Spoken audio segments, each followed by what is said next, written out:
I like how, like I said, I've been struggling from COVID, and you throw me in straight under the bus, Jay, as standard to do the intro. I have faith in you, brother. I've not seen you. I've not seen you for 2 weeks. Man you are. I know, right. I'm a tough man. Right, anyway, fuck off. Sorry that we've not done a podcast for the last few weeks. Obviously, the bald guy there is Motty, Joe, and James. Unlike the foreign secretary who didn't turn up to work because he was down in fish bowls in Crete, both me and Joe had a decent excuse because we were dying of COVID, not in the same bed together. Although, given the sort of recuperation that my 3 daughters give me, I probably would have been better off in bed with the Jesus lookalike in the top right-hand corner. But I suppose the first place we better start is Afghanistan, because the world has been even more fire than climate change since we last did the podcast. I'll go to you, Jay, first with this question. Should we really be surprised at how weak the pull-out game was from a 70-year-old man? Right. Joe Biden. Yeah, he's older than I am. I know. I think you've rounded down there, haven't you? In terms of his age. But I mean, this is a culmination of things, and what you've got in a minute is a blame game going on. You've literally got everyone blaming everyone else, and Biden rightly is getting a lot of flack because obviously, ultimately, it's his decision as president, and he's leading the way. You know, no matter how much we like to pretend that Britain has a big say in things, a lot of the time we are just sort of following America's lead. But you look at the last administrations, you look at the administration before, you look at Trump. Trump started it when he wanted to move out, but you look at the way that Barack Obama carried it on, the war in Afghanistan. You look at the fact that we went in there in the first place under Bush. It's just been a catalogue of errors. And not even errors, it's probably something a little bit more grotesque than an error. An error makes it sound like, you sort of wrote down the wrong number or something, or you just pressed the wrong button. This has just been pretty heinous, the way that, the West or the Allies or whatever you want to call them, America and the UK mainly, have got in there. I mean, it's just been a disaster. And then obviously over in the UK side of things, you've got sort of Boris Johnson and Dominic Raab just not even interrupting their holidays when it was all going to shit, which is just equally as disturbing. And yeah, it's easy to sort of point the finger at one or two things, but it's a lot of things. It's several things, several leaders who've just had this, not even a proper strategy. This just let's go into Afghanistan. It's obviously based on the pretext of the 9/11 attack. Right, we're going to go in there. We're going to get Osama bin Laden, even though there was more people responsible for 9/11 who are actually living in Saudi Arabia, than there were in Afghanistan. Going into Afghanistan, no exit strategy, and now you've got the Taliban who've just taken it over there. You've got people clinging onto planes as they leave the airport. There's still, at the time of recording this, there's a lot of people who are, fearing for their lives, getting attacked. Don't know if they're going to be able to survive or to get out of there. And it's just been a disaster. And I think for me, yes, you can point the finger at Biden and understand why you would do that. But it's something much deeper than that. It goes back to, what is it now? 20 years of failed American strategy towards it. And with Britain going along with it as well. Mm. And no one's come up with a plan. No one's come up with a strategy that's, okay, this is how we're going to leave, or this is what we're going to do. This is how we're going to win. Was it even a winnable war, really? I mean... It's been likened to our Vietnam, hasn't it? Our generation's Vietnam. Was the goal to just continue there for as long as possible? I mean, that's the nickname, isn't it? They're called the Forever Wars. Yeah, it's not the goal isn't to win; it's just to keep them going. It does feel a little bit like that. So, yeah, Biden takes responsibility. Boris Johnson takes some responsibility, but so do their predecessors, going right back to Bush and Blair. And if you want to get historical and technical about it, you can look a bit further than that. But those are the sort of ones who started this particular mess.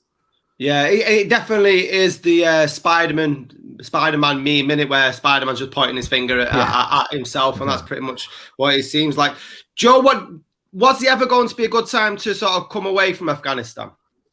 It don't feel like it, does it? And 20 years of supposedly prepping and coming up with a plan and working out how we're going to do this, and promising to leave since Obama was basically, everyone thought, well, this is going to be the end of it, and then it's another 12 years or 13 years, and then finally it happens, and that wasn't enough for things to be put in place that, it didn't even last. It wasn't like it was like, well, it was only 20 years since we left Afghanistan, and now look what's happened. It's like 6 months.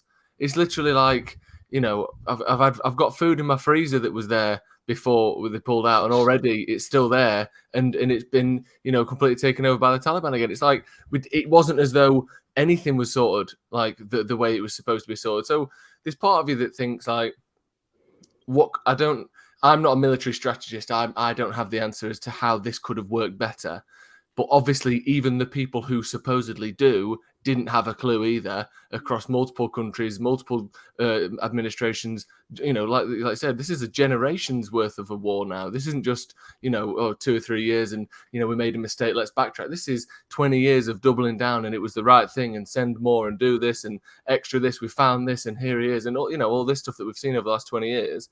And it still immediately crumbles as soon as, things change. So this part of you that thinks, well, when was this? I don't think as America and as Britain, we were capable of setting up something that would last. It doesn't seem like we were because of how things have gone. It almost seems like either, like you said, the problem was doing this in the first place. The end was always going to be messy and horrible and not going to work. And it just felt like it was inevitable.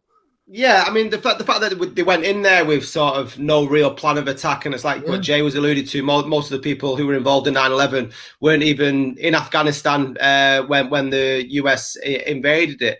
James, when it sort of felt like a house of cards with the Taliban coming in, it just shows a complete lack of strategy and thought going into there, coming out of there. Should we really be surprised? Is what I'm trying to ask. No, not at all. Because this is. I mean, it's not just Boris Johnson, but he's the worst person to be in charge of the UK in terms of this strategy. I mean, this is the same person who joined the London riots in 2011, was on holiday. This is the same person. It's just utter complacency, and the same thing with COVID as well. Of I will just wait a few days and see what happens. They had the opportunity and they had the chance to act much quicker than they did, but they just waited a few more days, and by the time that they actually decided to talk about it, it was way too late. And, Dominic Raab, it's the same thing with him as well. And it's a humanitarian crisis now. I mean, there's people in Afghanistan. It's a really, really terrible situation for them. And maybe if it was handled a lot better and if there was a much more coherent plan in place, then we wouldn't have people trying to flee the country and trying to cling onto planes basically to get out of the country because of how bad it is. Yeah, I mean, we'll touch on Dominic Raab now, but it is such a humanitarian crisis. And there were sort of conflicting views that when it all erupted that came out, because you had Dominic Raab, I think, on Good Morning Britain saying that none of us expected this to happen. But then you had Priti Patel 2 days later saying, we fully expected this to happen. It's like, well, if you can't even get in your own house together and agree with what was expected once we pulled out. The Home Office are also having a nightmare because in terms of the people that are actually trying to leave Afghanistan to come to the UK, they're not making it easy for them at all. I mean, it's actually really difficult. I was reading The Observer today for people to actually apply for the system because, especially with America as well, the airports apparently aren't safe to get to, and especially with the UK, Priti Patel's trying to make it so hard for legal immigrants to come to the UK now that for people fleeing Afghanistan, it's not an easy route as it should be for them to come. Well, I don't think that was a massive surprise. I didn't see any shock across Jay and Joel's face there that Priti Patel was making it difficult for illegal immigrants or asylum seekers or refugees coming to this country. Jay, what do you make of it? I mean, it's just been a complete, like James was saying, it's a complete shit show again by this government on all fronts, on every single side or facet. When it comes to this, they've ballsed it up. You've got a foreign secretary who's on his holidays, as you were saying earlier, having fish bowls when he should be addressing the problems, extends his holiday apparently by 2 days because he's been given permission by the other idiot in charge, Boris Johnson, doesn't take calls. Again, he's arguing that this isn't the case, but it's been reported that he didn't take phone calls that could have helped certain translators and interpreters get out of Kabul when they needed to. Then you've got, as James said about Priti Patel there, what we're going to take, is it 20,000? Is it, sorry, did you say? 20,000 over 5 years. 20,000 over 5 years. That is a pittance. That is ridiculous. 20,000 refugees from a crisis you helped cause over 5 years.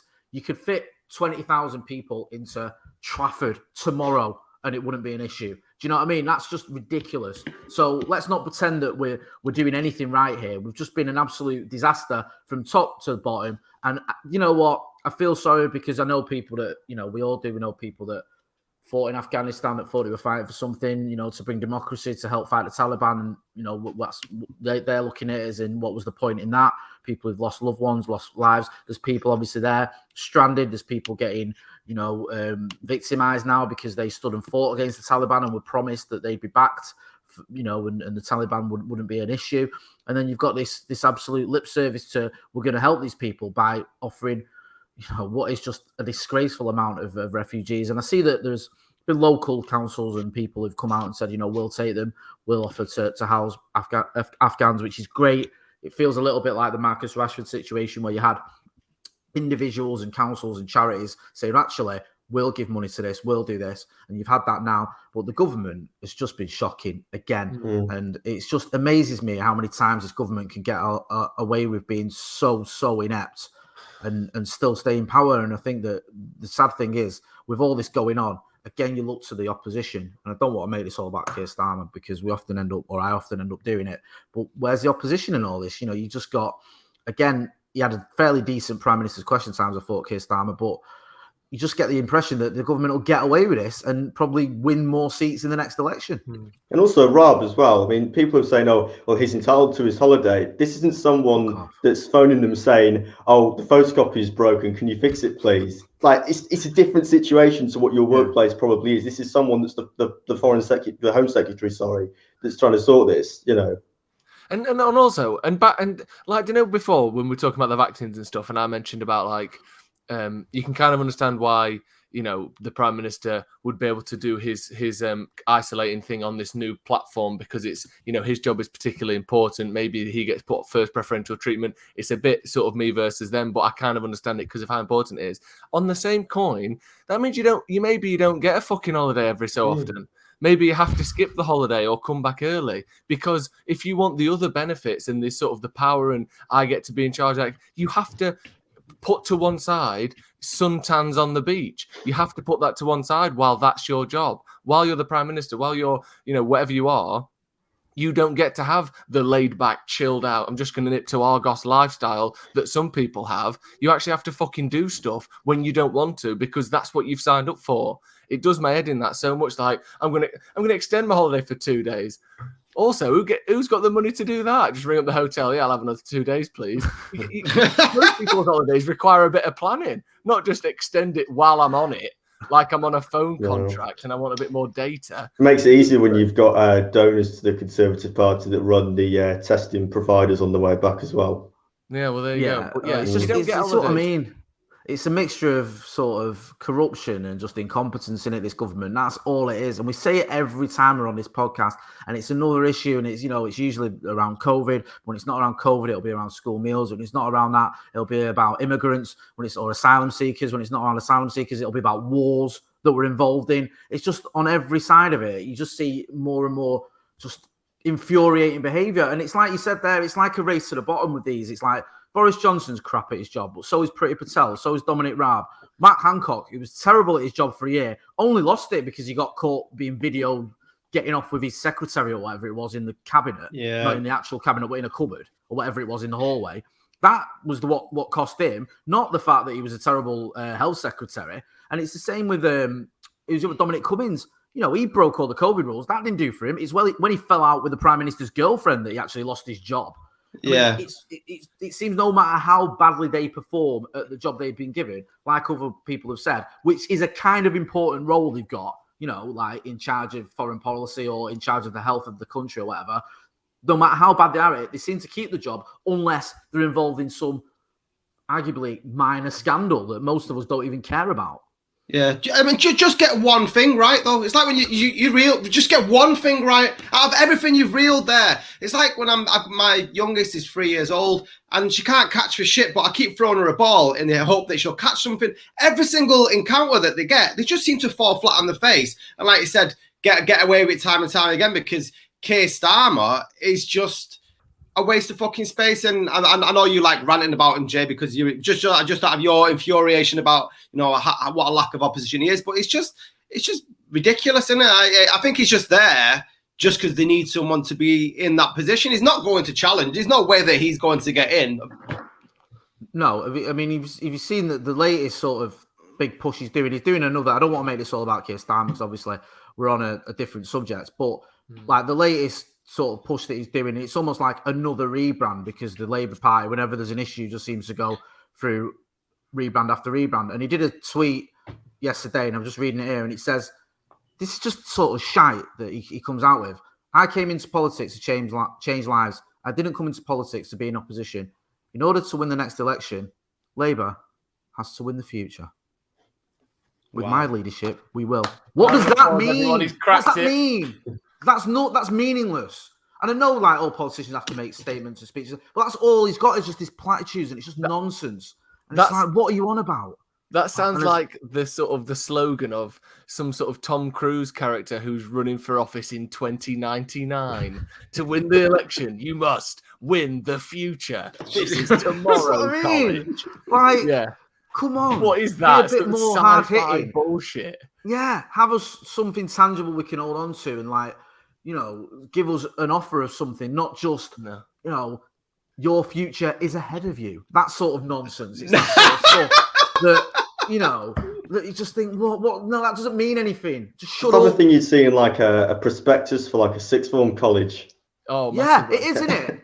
Do you know what I mean? The sky's the limit. Don't tell me the sky's the limit when there are footsteps on the moon. That sort of shit. And it's like, what are you talking about? You're just saying nothing. You're using a lot of words to say nothing. My secondary school, Jay, which you've seen, by the way, this week. Which, genuinely, right, I have been in better cells than his secondary school. It is like something out of the book 1984, the harder version. It's not good. But our motto at school was aim high, we don't do mediocre. And it had one of the lowest pass rates in the country. But even that, Joe, that's a better slogan for the Labour Party, because you could sort of tie that to the Conservatives that you were talking about. Yeah. You know, he could come out and say, like, we're less shit. At least that gives you something. Do you know what I mean? It's a strap line. Yeah, no, you're right. Yeah. Like, we're less shit than them. They're shit, and we're a bit less shit. Even we're a bit less shit. but you know, it's no Obama's yes we can, but it's, you know, it's got roots. We're less shit. That's the title of this podcast, by the way. This particular episode. That makes sense. That makes sense why, Joe, you went on holiday to Sunderland. If you went to a school what was like a prison cell, I understand why Sunderland might have been an attractive. Jaunt. It's actually north of Sunderland, so not quite as good, but it's still good. I don't like, you know, I'm not knocking any area, because I know a lot of areas are poverty stricken and they haven't got any money and it's not their fault and everything. But that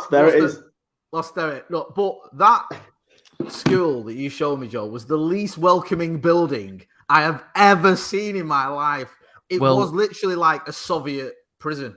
Yeah, well, you'd be pleased to know it's been knocked down since due to structural uncertainties. Let's put it that way. I thought you were I for some reason in my mind, we started the show, you talking about going on a documentary sort of course next year, that you were going to do like a changing rooms for Joe's fucking what we need here. Have you ever seen that changing rooms where she's got all the teapots and she knocks them all down and smashes them? Yeah, it need that. It need a complete. You've done well. You've not just done well to blossom, Joe, and to have success, but to survive. To be honest with you, survive that school. Some great people have survived that school. Some great people. Seriously, but like the were calls, weren't there, Scotty, for Dominic Raab to go? Do you think he's weathered the storm? Yeah, because I think I don't know, because I think there was calls for Hancock to go. Hancock ultimately had to fall on his own sword, didn't he? I think he quit, didn't he, rather than he was pushed. Well, there was like this thing where he quit. Because Johnson backed him, didn't he? Yeah, and then a day later, 2 days later, when Keir Starmer accused Johnson of being soft with him, Johnson claimed he sacked him. And he was like, well, you didn't. What are you on about? So it's just like the whole thing of just double speak and lying and all this nonsense, and not, you know, we'll just say whatever. We'll say whatever lie suits us right now, regardless of what we've said in the past. So maybe Dominic Raab will end up going. I don't know. I don't know if there's this level of maybe. I mean, the tabloids, you know, even the right wing tabloids have sort of been on him a bit, because it's like, oh, it's, you know, it's war and soldiers and stuff, which is what they're always about. But I just always think these guys have a way of slipping the way out of it. Even Patel, you know, she looked like she was going to go at one point, didn't she, for breaking the ministerial code, which is probably the most pointless code since the bloody highway code. But she's survived, so it's like, yeah. But I mean, but you've got to look at it. You've got to look at it in terms of Hancock had an affair. He went. Priti Patel bullied a staff member and then paid out of court with the taxpayers' money. So it didn't come out what they did. And she stayed. So you've got to work out where having 2 days extra on holiday sort of fits on the scale of incompetence. Do you know what it is for me? I think that the 2 days extra on holiday is one thing. It's the idea he wouldn't take a phone call that could save lives. I think that sort of is the one that sticks in a lot of people's throats, because it's like, well, he's saying that didn't happen, but he's saying that didn't happen. Whether, you know, again, at the time recording, it's being argued, and who knows whether the truth will ever come out. But I think, the thing with Hancock and his affair, it was on camera, he couldn't deny it, and there's that incontrovertible proof. You know, Raab could well just say that's not the case, and he's already had. The Tories are very good at circling the wagons, aren't they? Yeah. In a way that Labour just can't, because there's too much factionalism that goes on with Labour. But you know, we saw the likes of already. It's like when Dominic Cummings did his trip to Barnard Castle. Everyone was tweeting in his support in the cabinet. It was like, right, mobilise everyone. When Priti Patel went for blind journalism as well. Sorry? Blind journalism as well, on top of that. Yeah, exactly. And it's like now with Raab, you've already had, is it not Kim Miles? I forget. You've had like others, you know, like James Cleverly's come out in support of him, and other sort of MPs and cabinet members, and they'll do that. They'll back him and toe the party line, because they're very good at that. The Tories is just sticking up for one another until, you know, usually not always the case, but more often than not, it blows over, or, you know, there's another scandal or another sort of example of their incompetence to look at. Yeah, Joe, what do you actually look at the humanitarian side, and we'll talk about the numbers of 20,000 people coming to this country over 5 years, and obviously that brought out a lot of the usual sort of far right people are saying this. I've seen some interviews saying the country is full as it is, sort of malarkey. I was like, really? And I've seen Andy Burnham sort of taking it that Manchester's happy to take as many as needed, but it needs to be a distribution across the country, because you do find that it's like when you look towards the southeast of the country, when we do get asylum seekers or people who come for better lives in this country, they do seem to be put into areas that have been hit by austerity. And that sort of feeds the cycle of people who think that, oh, we're impoverished, because you've got the likes of the Sun saying that it's people of colour from another country that are coming here, but because they're all sort of focused in poor areas. So I understand the sort of kickback that you get from that, as wrong as it is.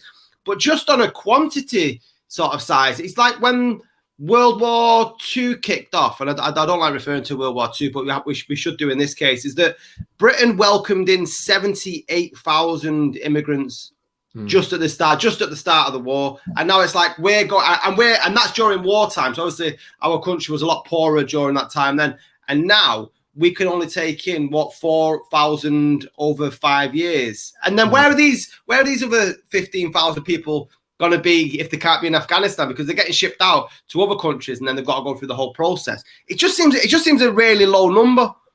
Just weird, isn't it? Like I said, 4,000 a year. It's like, what's that? What? Obviously, it helps 4,000 people. Of course, you know, that's not to diminish the people that it is helping, but obviously, that's just. I mean, I'm not really, well equipped to say a specific number that's the number that we could handle that would be the maximum that you could possibly take. And I know that there are other people from other countries that, you know, would maybe want to say, well, we're in a difficult position here as well. We wanted this, help a few months ago or over the last few years, and we haven't necessarily been afforded it.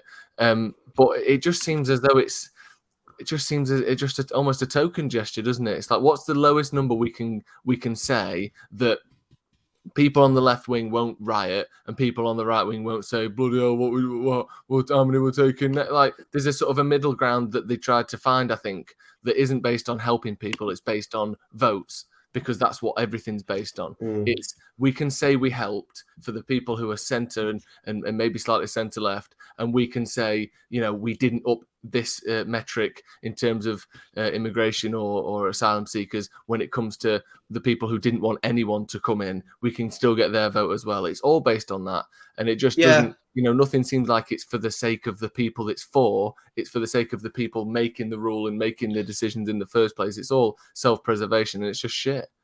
That's a fantastic point regarding it being more about votes than the lives that could be saved, especially when you look at how the referendum was won, really, because it was based on that we won't be accepting more migrations. And obviously, you look at election coming down 2 years' time, it would piss off a lot of Tory voters, I imagine. What do you make of the sort of number, James? It reminds me a bit of the pay rise thing, actually, for NHS workers, where they did the bare minimum possible. So, well, we'll give you a pay rise, but we'll do it by whatever it was, 1-2%. So that's it now. Put it to one side. Don't have to just brush it under the carpet. When in reality, the UK, there are towns and there are cities in the UK that are designed for more people, that have less people living in them at the minute. And actually, there's certain jobs, there's certain industries that need migrant workers that have actually been sort of starved of them because of Brexit. So certain things like hospitality, for example, they need those people to come in and fill those jobs, because the people that, could have those jobs, they're not applying for them. Yeah, and there's, like you said, there's loads of people in hospitality industries, especially fast food and restaurants and bars and those sorts of jobs where a lot of people went home because of COVID. A lot of people didn't want to or couldn't come over because of Brexit. There's a massive lack of people in those sorts of roles that, you know, if people want to come here and have jobs, there are jobs and there are businesses and you know, industries generally that are struggling because of a lack of workers coming in. So yeah, I think there's definitely the space and the need for it on a financial level as well. Yeah, definitely. And when you look at the reasoning behind it, there needs to be a sort of accountability, I think, because there are countries that weren't even involved in going into Afghanistan and doing what they did to that country are taking refugees in. But the fact that the America and England were by and large the sort of, you know, the main people in there, should be a bigger responsibility. We went in there and caused all this shit, left it. You know, we owe that. We need to be taking more than that. And I was trying to find a quote from, I think, Macron in France. He didn't cover himself in any glory either, because he was saying he's trying to use some sort of EU law to stop migrants coming into France. And I get caught up here because I don't want to get all John Lennon, but I just don't believe in fucking borders or anything like that. And for me, it's a human life and a human life. And I think there's loads of fucking places in this country where people can live if it is distributed fine, regardless of where you're coming from and what your ambitions are. And the fact that we've created this fucking vacuum where the Taliban can thrive and go around and fucking the bizarre sort of look like an LSD video when you're seeing the fucking Taliban riding around on fucking merry-go-rounds and on fucking and on trampolines. It was just it's just absolutely fucking mental. It knocks me sick, and I find it largely embarrassing. No, I agree, mate, and it's a shame as well, because, you know, you're giving a lot of these people hope, a lot of women as well, who were given rights and stuff that they would be given under the Taliban regime, and now that's all been taken away. And just going back to the point of refugees over here, we end up, don't we, always with this same old argument of, oh, we've got to be wary of them whoever they are, over here, or they're the issue. It's not the ones that are the billionaires or the people that are at the top. It's the immigrants, or it's the poor, or it's the, you know, the ones that are sort of, you know, asking for an extra 20 quid of universal credit, or these ones that are coming over from Afghanistan who, let's face facts, if you put, you know, 100,000, say, just figure off the top of my head, Afghans in this country, right, in the UK, and spread that out across the UK, then that would be like here in Eccles having one Afghanistan person here. Probably not even that. So you wouldn't notice. It's not like you're going to go down the street and go, oh my God, look at all the people from Afghanistan that are over here. You can't move. I can't get into Morrison's because there's just too many Afghanistan people in the way. You wouldn't notice it. It's just because it's so small, that number, spread out over the whole country, that actually the individuals in this country wouldn't ever be negatively. I'm not saying that those people coming over would be negative anyway, but it wouldn't affect you in any great shape or form. Do you know what I mean? It's just like a family next door having an extra kid. Do you know what I mean? It's like you're not going to see an impact on your life from this, but it's going to be portrayed that you will, and fear-mongering and all this divisiveness and all this right-wing nonsense will come out, and it'll be pointing fingers again. That's what it'll be. It'll not be saying, oh, why is the government, you know, not doing a better job, or why it'll be, oh, well, the real problem is all these Afghanistans we've let in. That's the real issue. That's why I'm scared. That's why you can't get a job. Do you know what I mean? Because these people who've come over here, they've taken it when they haven't. And that's the sort of narrative that we see time and time again. And it's just so deflating, because that is almost what the argument is already before these people have even arrived. You know, when you see Priti Patel or someone going, that's all we can cope with. Do you know what I mean? Like, if we took any more, it's going to ruin the country. And we know it's not. Well, most of us know it's not. But that's the sort of stories and nonsense that's going to be portrayed and put out there. And it's just embarrassing. Like you say, Scotty, it's embarrassing. It's deflating. And it really is. And it's you know, in an ideal world, or if we had a decent government, they'd say, we're responsible for a lot of this shit show. We can easily cope with 5 times the number of refugees we promised. We're going to do that. And not only would they do that, they'd sell it to us. They'd say, this is how it's going to work. This is why it won't affect you. This is why we need to do it. But they don't do that. They do the opposite of like, well, we don't really want to do this, but we've got to take some of them in. It's going to be shit. Yeah. But at least if we only take this much, it'll be a less shit. It can only ruin our country so much because there's not very many of them. It's like that's how they portray it. Yeah, it's like when you get a decorator around to your house and he starts kicking you along, like, oh, that plastering, if you take that apart, you know, we'll have to start doing something else over there. Something else needs to be fixed, and they dress it up like that, and it's terrible. And you're right, we wouldn't even notice it if it was. And that's the thing, it does need to be distributed correctly across the country, because you do go down to the southeast. Like my best mate Ian lives in Southampton, and I don't want to categorise the whole one, like where not in Southampton centre, but just outside there. And it's just a predominantly white area. There is no sort of, you wouldn't know that there was a multicultural country that you live in if you based the southeast as a picture of England. There just isn't. There's certain parts of Manchester that are like that. Yeah. Even within Manchester, you've got certain parts that are very diverse, like in the centre, for example. And you go around certain places on the outskirts that are very white. I mean, when I got stopped in Asda once, a woman on a checkout, and she said, "Where do you live?" And I said, "Urmston." And she said, "You don't get many black people in Urmston." And I was like, "That's not true. There's 4 of us." But do you know what I mean? She was one shot of a 5-a-side team. I don't think she was trying to be racist. I think she was just making conversation. But you know, there are areas that are like that, and as well, and you know, it wouldn't hurt them if there were you know, several Afghanistan families living there or whatever. It's just, do you remember that poster with Nigel Farage? And it was that fucking bad. He had to get rid of it. Of him stood in front of that picture of all the breaking point one. Yeah. Of the basically accused of brown people. It was Syrian refugees. It was nothing to do with the EU. Yeah. And then even it was that fucking heinous. Even Nigel Farage had to say, hang on a minute. Well, you know, I think, to be honest with you, more of it came on the fact that Joe Cox died not long after that. And it was like, there was a real sort of sense of, we're going too far with some of the rhetoric and stuff. But yeah, I mean, that's the sort of the idea that they try and put in our heads, that that's what we need to be wary of. And that's what will happen now. And it's like, they almost make it sound like some stupid binary choice. It's like, you know, oh, you either care about the Afghanistan people or you care about your own. Well, it's not a choice like that at all. Do you know what I mean? It's like saying, oh, you either care about your daughter or your son. You can't love both. You can obviously care about the poor people in Britain and still care about refugees and asylum seekers. There's not like you have to make a decision, and that's how they try and paint it, and it just fucking annoys me. And that's why a lot of the BNP, their sort of recruitment grounds was in those sort of working class areas that didn't have much diversity and sort of immigrants living there, because they basically try to make them feel more important by saying that the immigrants and the other people that didn't look like them were essentially the enemy, and they should target them, and did that essentially. And that was how they managed to recruit a lot of their people, because they took advantage of vulnerable people that didn't have much, and then it's very easy for them to turn the argument against other people instead of actually the government and issues within a capitalist society. That means those at the very bottom don't really benefit very much from it at all. You see it with the NHS. With the NHS benefits massively from immigration. But yeah, it's portrayed as though it's immigrants coming over here to use the NHS, which is ruining it, when the opposite is true. Do you know what I mean? I think there's a massive net plus of how immigration has helped the NHS. And if you took immigration away from the NHS, it wouldn't survive, or it wouldn't have enough doctors and nurses and stuff to carry on. But it's portrayed as like, oh, this is the problem. This is why we can't cope, because there's too many people coming over here just to take advantage of the NHS, which is a fucking nonsense. Didn't you go to a refugee camp? Yeah, I went over to Calais. I did a cover of the story when I was at Q103. Salford to Calais.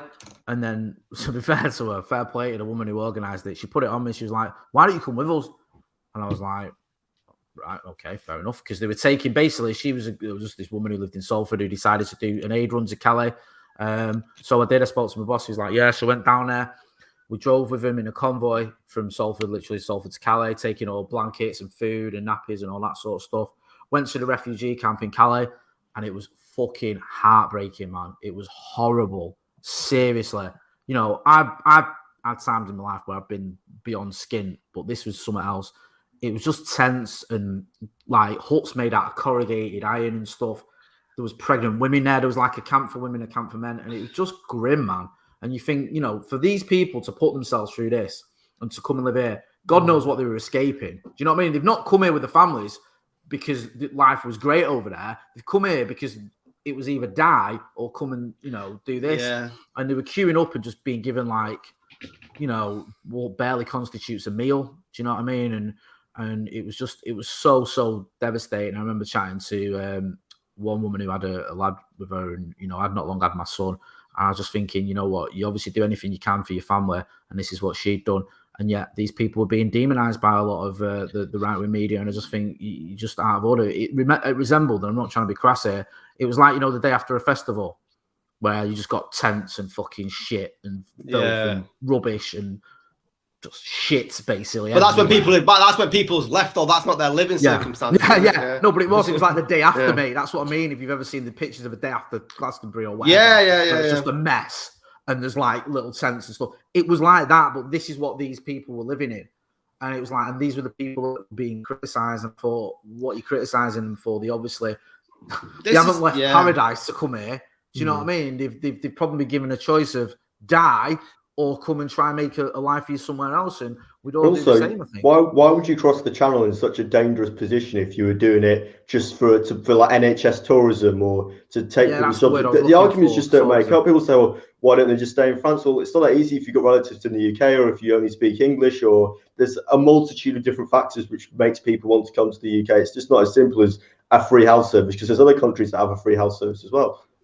That's just nonsense.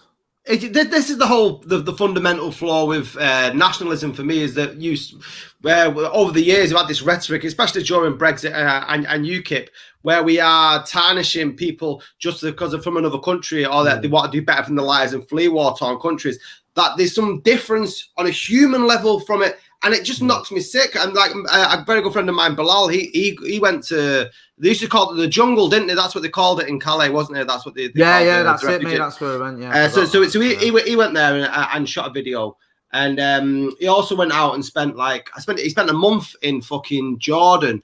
And to watch that video, and I was watching it, but he was walking around trying to, you know, raise awareness, and the fucking hell that these people, and it's hell, it's absolute hell, and how anybody can sort of look at that and go, why on earth would you want to leave? You know, it just blows my mind how anyone can have that sort of level of lack of empathy or humanity. It just fucking boils my piss rotten. I fucking hate it. Sorry, I'm just gonna fuck right off. Apologise.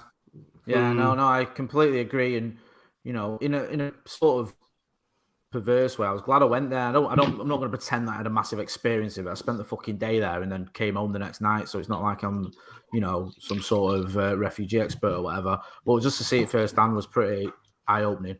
Yeah. Do you know what I mean? Because you read about it, you see videos of it, and when you're there, and I don't want to be, again, this isn't a criticism on people, but when you go there, you see it firsthand and smell it and everything, and see these people have got to live like this. It's just heartbreaking. It really is. Do you know what I mean? And it's like, I think that, I know it's a bit sort of a cliche, but I think most people are good. Most people are kind. Most people give a toss. Mm-hmm. But I think when you start giving a rhetoric of, you know, the sort of, oh, it's us against them, and trying to get into people's heads with it, and trying to get this sort of mentality of, oh, if you don't do this, you're going to suffer. So, too many people buy into it, and too many people are gullible with it. And I think you need to question that sort of idea, because it's just not true. Do you know what I mean? I think we all question it. We've all done that. The trouble is, too many people read the fucking Daily Mail or whatever and go, oh yeah, it's foreigners. That's the problem with this country. It's not really, is it? But it's this age we're living in of division now. You either you have to be in one camp or another. You can't have a conversation with anyone about anything especially on fucking social media, which I don't think is a great litmus test for the sort of the national point of view. But whenever I go on there and you're arguing with fucking racist people, and you're trying to have a conversation with them, it's like no, and you just can't. I'm either anti refugees or you're pro them, and I'd just like to be able to have a conversation about it. And it's this the rhetoric and stuff. It's just I'm fucked off. I can't honestly. I'm You know what made me laugh? You know that comedian Lee Hurst. Oh yeah, let's use the term comedian loosely. Comedian, yeah. Well, I say comedian like I'm a hairdresser or whatever. That's just what he calls himself. He's like, I remember him once, and he's very right wing and he's an idiot. And he was making this point about this is the problem. We can't feed ourselves, or we can't feed if we were expected to feed all these asylum seekers. And I think it was Dave Aslam, the DJ, who's very left wing and very sort of intelligent and just a good guy. And he was sort of just winding him up, but not, Lee Hurst was too thick to see this. And he was like, I know what you mean, Lee. It's a disgrace, isn't it, mate? He goes, that's why I don't feed all my kids. I just feed one of them at a time and all this. And he was like going along with it until he realized like he's taking the piss out of me here. And then he just fucking like blocked him or whatever. And I think that's the stupidity of it. You know what I mean? You're dealing with these people who just, you think that you've almost got this stupid binary choice when it comes to everything, including life. Don't you? Like people share stuff like, you see it on Facebook all the time. People share stuff like, white people become a minority in our homelands by 2050 and they're going to rename Big Ben, Big Mohammed. And all this just shit. And people fall for it all the time. I'd be up for that, first of all. Big Mohammed, yeah, why not? It's just, and especially people like him, the comedian, like I said, in quotes, when it's people who have seen more of things and do speak to more people and do understand that what they're saying is shit, because there are a lot of people that don't necessarily understand that they're being lied to or they're being tricked or they're being coerced into an opinion by people who know that they're selling a lie for votes or for favor or for whatever it is. Some people don't know that, and some people haven't experienced other minorities and what it's like to live in amongst a multicultural society, and people are scared and people do think that people are coming to take their jobs. And the duty, I suppose, of the left-wing politicians and certain types of the media and education generally in the country should be to make sure that people understand the truth of things rather than just what they hear from the people who know they're lying to them and are trying to trick them. Because there's a lot of people who, from where I'm from and in workshops and stuff growing up, it's not a remotely multicultural town whatsoever. It's white English people and white Polish people, and that's about it. And there's a lot of people that don't know what it's like and don't know that people aren't different and that that people are the same and that no one's worse and that people all want this happiness and a place that's safe and friends and whatever. People do think they're different and they're worse, and that's because a lot of it is it's fed to them by their parents, it's fed to them by the types of media they consume, it's fed to them by politicians. And sometimes you think certain people like that comedian fella presumably knows what he's saying is bullshit. Tommy Robinson as well. He knows why he changed his name to Tommy Robinson when he was called Stephen Yaxley Lennon beforehand. He knows exactly what he's doing. Yeah, it's to trick gullible and less educated people into believing something that isn't true, so that you have either voters or money or whatever it is. It's fucking awful. It's not only that it's not true, that they know that sort of fighting on that lie is for their own financial gain in so many ways, and that Nigel Farage is an obvious culprit in this with the amount of rhetoric that he was doing regarding sort of the referendum and refugees. And you make a fantastic point, Joe, because I think sometimes we can, and I know I can be guilty of it myself, is that you can point the finger at saying, well, they're just right wing and they've got that opinion, and it's wrong to sort of say, but you do have to look at how they got that opinion, and it's not that in some ways they're victims in all this as well, because they're following the fucking Pied Piper, and it's him it's the people spinning the bullshit that needs to be pulled up on it. And when you were talking down there, James, about Big Ben being changed to the Mighty Mohammed clock or whatever you were saying, it's fucking Mighty Mo sounds a lot better than fucking than Big Ben. But you make a fantastic point. Well done. Yeah, well done. I've got some slightly lighter news if we want to move on. Yes, go on, man. Come on. Right, this was great. I mean, it's not great. It's harrowing and torturous, but quite funny nonetheless. Did anyone see this video of this woman who works in the zoo getting attacked by the alligator? Did anyone? Is this the guy with the hero? It's fantastic. This is right. Fucking hell, mate. This guy's mental. Have you seen this? Right. So what happened Yeah. is, for anyone who hasn't seen it, have we all seen it here? Yeah, I've seen it. Hang We've all on. seen I it. could. Do you want me to share it if I've got it? If I find Yeah, it? if you Well, I've can, got the yeah. link here. I can All send right, it in. do You that share then. it. Post it in the chat. There you go. So, for anyone who hasn't seen it, and hopefully we'll be able to put a clip of the video in the podcast. Yeah, if how you can know, we- if not, we'll put yeah. the link in the description so you Share. can click it yourself. So the initial story was a woman who works in a zoo gets attacked by an alligator while she's feeding it. It grabs her arm. It's basically pulling her into the water, doing the whole twisty bullshit that they tend to do when they're acting hard. They grab you, they twist you. When they're acting I'm hard. not a zebra. I'm better than that. But anyway, they go. When for you've it had a few nonetheless. Stellas. Yeah, exactly. And what ends up happening, some bloke who's just at the zoo with his kids climbs into the enclosure and basically wrestles. Here we go. So there's a woman there feeding the alligator. It's bad because I'm sure she's hurt her hand quite severely, but she doesn't die, so we don't have to worry about that. Drags her in. At this point, she's worried. And there we go with the twisty bullshit. And she, obviously, in an attempt to keep her hand, thinks, I'm going to go in with this bad boy. There you go, spinning about, all that nonsense. And this fella comes in. I mean, it's quite a long video, but what essentially happens is he climbs in. Look at this kid here, number 2, Ingalls, dragged away. Not for you, Sonny Jim. He gets on the back of this alligator and basically wrestles her free. Now, it's incredible in and of itself because obviously so brave, incredible. They could have both died, etc. He could have drowned. That water's pretty deep. But what's come out since is the woman who's obviously here being attacked and eventually is freed has come out and said that the alligator shouldn't face any consequences because she loves him. Like she's some domestic abuse victim. Wow. And this alligator's like beating her up and she's not going to press charges on it. And really, it says, Lindsay Bull describes the 8-foot creature given the Star Wars inspired name Darth Gator, which by the way is looking less and less funny by the day as it takes people's hands off like Luke Skywalker. He describes her as a member of her family. And the owner says the reptile was just having a bad day. Imagine that. Oh, I've had a bit of a bad day. What did you do? I just ripped someone's hand off. You know when you're just having a bad day? You just want to press about for a bit. So, yeah, what do you make of that? Would any of you like been brave enough to get in the alligator enclosure? Jay, I can see you going for it. I would have run and got help. Oh, what from that bloke? Yeah. Yeah. I didn't be taking him on. I'd have been get in there. Go on. Go. Yeah, I'd have done some motivational speaking. Go on, my son. You've got him there. You've got him there. Isn't there that thing in the Bible about that lad who there was that lion who was scared that the lion was going to eat him or whatever, and the lion didn't do anything. Oh, see, right there you go. Yeah. Did they have alligators in enclosures in the Bible as well? I don't know. I didn't get that far. Though. What do you think of the fact that she's not going to press charges? She doesn't want any consequences. She's sort of saying, you know what? Let's not argue about who's responsible. Yeah. It's one of those things. Let's just move on.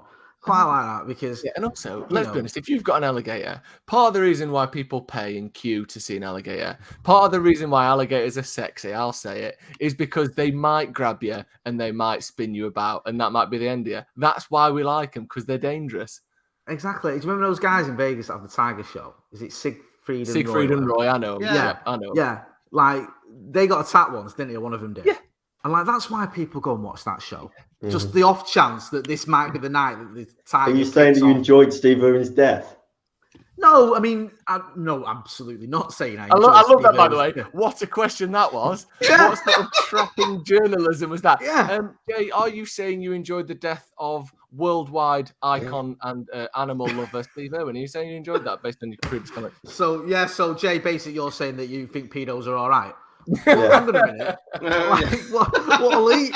I was like, what? I'm not saying I didn't enjoy the death of Steve Irwin. I thought it was devastating. B, that wasn't even remotely what I was claiming. I was saying that a lot of people go and watch dangerous animals in those shows or in those enclosures because they might see something. Because they want someone to die. Yeah, they might see a little bit of aggro. Do you know what I mean? And I think that the sort of the guy that's gone in as well. Fucking hell, man. I mean, there's a lot of heroes here. She's done well because she's not, kicked off and put a claim. I reckon the alligators threatened her. I reckon the alligators sent her a little letter through the letterbox that just says, "You press charges. It's the other hand next time." Snitches get stitches. That's what. Do you not Do you not think the alligator's got like some flowers for her when she comes back in? It's like, sorry, I was having a bad day, love. You know, it's like, you know what I'm like chocolates on a Tuesday. Yeah, you know what it's like. It's my busy day. And who's the other fella you brought around? Well, they're your favourite, you selfish bastard. Oh yeah, sorry, I'll eat them. I'll eat those zebra flavoured chocolates. Sorry, I thought you'd like them. But yeah, I respect it. I respect that bloke for sure. I wouldn't have been brave enough to do that. Did you see he the probably woman? Gets on it. Did you see that woman with the bear, with the dogs? No. The woman that punched the bear when the bear came into a garden. Still the Newcastle fan that punched a horse. Yeah. That was just outside a match. That was a police horse, probably. Let me see if I can find it. Because it was like this bear came into a garden. Oh yeah, I've got it here. James, I'll have to give it to you. Can I send you the link? Yeah, just put it in the chat. And you can work your magic. Because do you know what? I've just sent you. Actually, that's not very helpful. Sorry, one sec. She says at the end of this, so just quickly, she says, "Oh, I love him. He's like a member of the family. That's true of everybody who works here. Everybody loves Darth." And that's reminded me, or made me realise for the first time ever, that Darth Vader's actual first name is Darth, and his family just call him Darth. That's such a sad loser of a first name. It's like Garth, isn't it? Hey up, Darth. That's rubbish, that. Darth Vader sounds menacing. Darth just sounds like Darth. Yeah, when you just put it down. But a lot of them, they call him by his surname, though, don't they? They call him Vader, don't they? Imagine writing that in your Christmas card. Darth. Lots of love, Darth. Have you got that? I put it in the chat, James. No, you haven't. You haven't. WhatsApp, sorry. I've WhatsApped it to you. Do you want me to put it in the chat? Because I'm making live. It's all right. I can put it in the chat. You can do it. Fine. Can I? No, Siegfried and Roy, by the way. Roy, I think, was killed by a tiger. No. Was it? Yeah, it's called, on the Wikipedia, it's called the 2003 tiger incident. I thought he survived. I thought he just had a scratch on his neck. Obviously, a bit more serious than just the scratch, but I didn't think he died. No. You're fucking with wild animals, man. You get what you know. This is James has managed to work his magic. Sorry, no, he didn't die from that. He retired as a result of that. All right. The fuck? Here we go. So this is what's this woman here? Wolf. Right, and then gets all the dogs in. God, look at that. That is ledge. That's incredible. Do you know what I mean? Yeah. She's literally saved all those dogs' lives. Amazing. Fighting a bear. I'd probably have done that. Would you? I'd have probably, or would you just gone? You're not trapped, are you? Sorry, the dogs haven't made it. We've bought you some new ones. No, I'd have gone over, lamped it, and I reckon I could outrun a bear over. It's on a wall. I'd have give it one on the chin and fucked off. I like that. I like that. You've had a near-death experience. All the space around you, you could take it. It's the sort of enclosed space of the alligator that would do you. I swam with sharks once at fucking Blue Planet, on Ellesmere Port. We're doing something for radio. That's quality. For local radio, they had me. Yeah, exactly. And the Indian guys, I'm under the water. Have you seen that? No. Oh, that's quality. I have to share that. So what was it like swimming a shark? Do you reckon you could beat up a shark as well? Is that no. Is that good training for when you come to bear fighting? Yeah, I think so. Yeah, it's like amateur level, and then you're out of that. But yeah, it's just they don't really do much. They're just like fucking like sedated. They're floating around, and you sort of caught their eye. But it was just like there was loads of people outside with like boom mics and stuff. And like, what are you expecting me to do? I'm literally underwater. I don't know why you've got a fucking recording equipment. James, start that again and I'll play it. I think. Did you interview the shark? This is what James is. What's this guy doing? What is this? He's got a filter on his phone pretending to be underwater. Right. That was your. Who is it? What's going on? Who is that man? Hey, James, talk to me. I don't. It's. Do you want me to read the comments? Yeah. Who is it and why? I don't know. It's one of those memes, isn't it?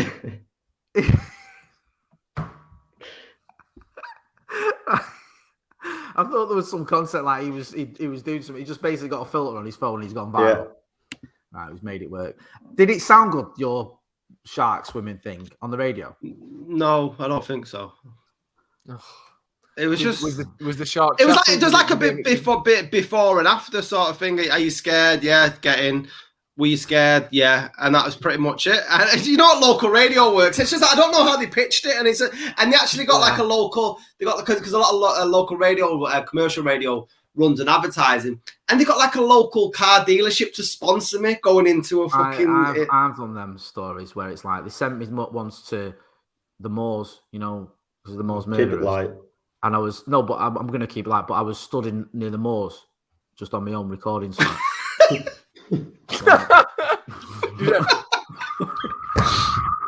Yeah, like for 2 hours. What am I meant to do here? Like, did they call it? Like, did they call it Motorhead? Oh, nice. But it's like our reporter, Justin Motorhead, as he wasn't Jay Motty in them days. Sorry. Sorry. Yeah, and yeah.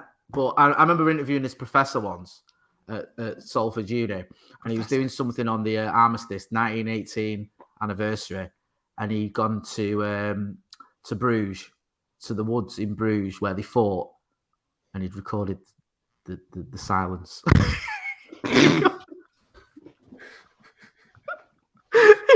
love that. Hey, let me just play it for you. Just recorded it. And not just the silence of the time. This wasn't like the final gunshot is fired and listen to that eerie silence. This is silence 100 years later. This is a century on silence. He was telling me, and I started laughing. Like, it's the same silence as it was back then. He was saying that when he was describing it. He was going, and it's so eerie. You can like sense the sense of just what's gone on there. I was like, could you not have just done that, like, you know, under your covers? I tried that, but I could hear the heavy breathing. No, but I like the idea that he might have actually done it at home and fought, and he's come in and then he's played it to you, and then gone out and goes, "Can't believe that suckers fell for that." He actually he's had a story on that on Q103, the stupid bastard. I've never been to Bruges in my life. There was obviously some Simon and Garfunkel intro in that that clip, wasn't there? There must have been. Sound of silence. I admire that dedication. Very nice. Very nicely done. Yeah, you could have stuff for little children as well for your Moors reference if you wanted to. Yes, I mean we could have gone. Yeah, there's all sorts we could have done with that. Yeah, other than that's what I thought you were going. I thought you were going like a hunt. That's they were sponsoring you to try and find the remaining bodies or something more. No, it wasn't anything like. It was just literally go and do your voiceover, but do it up there. Do it there where it's really windy. Yeah. It's like you see in the beginning of 24-hour Party People where he's walking on the moors, or he's doing the Skype. Martin Hammett, where he says, "I'm recording silence." Yeah. That's the shit I was doing, bro. And speaking of silence, you are going to see in silence now because we are going to end the show. But I've been Scotty, that's been Motty, that's been Joe, that's been James. We should be back very soon. Love doing these sort of video stuff, so we'll be definitely bringing more of these. What you don't like? You're doing some really bad version of signing, James. I was trying to just point at people, but I got confused. And like the guy, is it Nelson Mandela's funeral? Like the what? The lad at Nelson Mandela's funeral that did the sign language. He wasn't actually fluent in sign language. Just made it all up on the spot. Just like, yeah. He saw an opportunity. He needed some paid work. He took it. Yeah. Good lad. Can you do sign language? Can you imagine that? You've got in for a temp job or something like that. Can you sign? Can you do sign language? Yeah. What we're going to do, probably like a church service or something with 3 people. Your first job, you've got Nelson Mandela's funeral. On television, about 600 million people. I reckon it was the other way around. I reckon he actually thought, I know fucking sign language. You look at how I do this. Move. Yeah. I've got this. Like it's just guesswork. Like deaf people just guess every time they speak and just open through. It's not a fucking full language route. How hard can it be? How hard can it be? What is it? That? See you later. 50 quid. Back of the pocket. No one.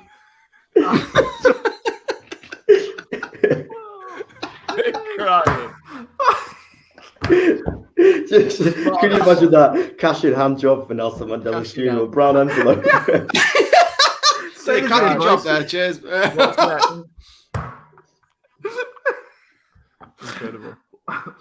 Anyway, we'll leave it there.